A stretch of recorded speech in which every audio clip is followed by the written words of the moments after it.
Nous allons entamer une série de petites vidéos qui s'intitule 3 minutes pour convaincre. Alors il s'agit d'essayer de répondre à des questions, j'allais dire des questions d'ordre pratique, entre guillemets, que beaucoup de chrétiens se posent par rapport à leur vie en général.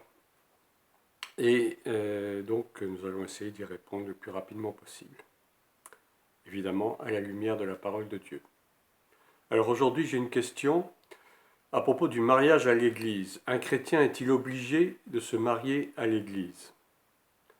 C'est une question qui revient souvent. Le paradoxe veut que beaucoup de non-chrétiens, c'est-à-dire je veux parler de croyants supposés tels, croyants religieux, qui ne sont en réalité pas nés de nouveau, qui ne sont pas disciples de Christ vraiment, mais qui sont quand même croyants plus ou moins, eh bien ces gens-là ne se posent même pas la question, souvent pour eux c'est normal, même ne fréquentant pas l'Église ou occasionnellement seulement, il est normal pour eux de se marier à l'Église. Et cela est même plus important encore que de se marier à la mairie. Alors ils le font soit par tradition familiale, ils sont souvent issus de familles catholiques ou même protestantes ou autres, mais qui se disent non pratiquantes. Ils le font également soit par superstition religieuse, en pensant que la bénédiction d'une autorité religieuse, un pasteur ou un prêtre, un membre du clergé, permettra d'officialiser leur union et leur apportera une certaine protection, une certaine bénédiction. Alors que dit la Bible au sujet du mariage déjà? Eh bien j'ai choisi deux passages importants.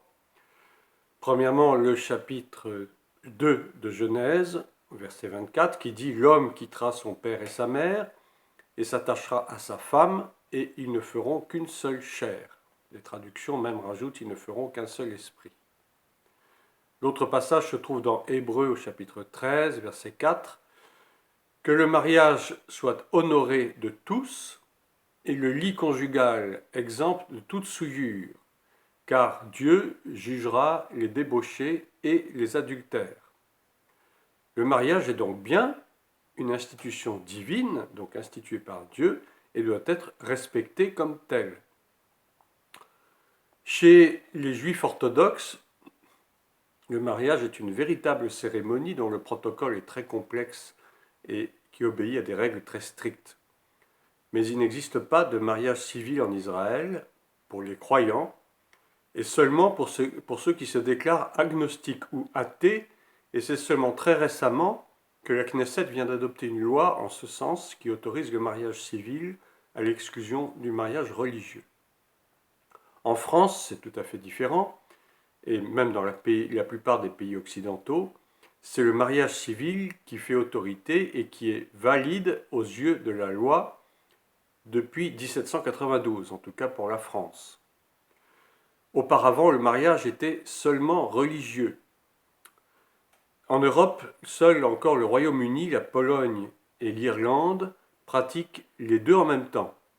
Et ce mariage est fait par une autorité religieuse, c'est-à-dire un prêtre ou un rabbin ou un pasteur.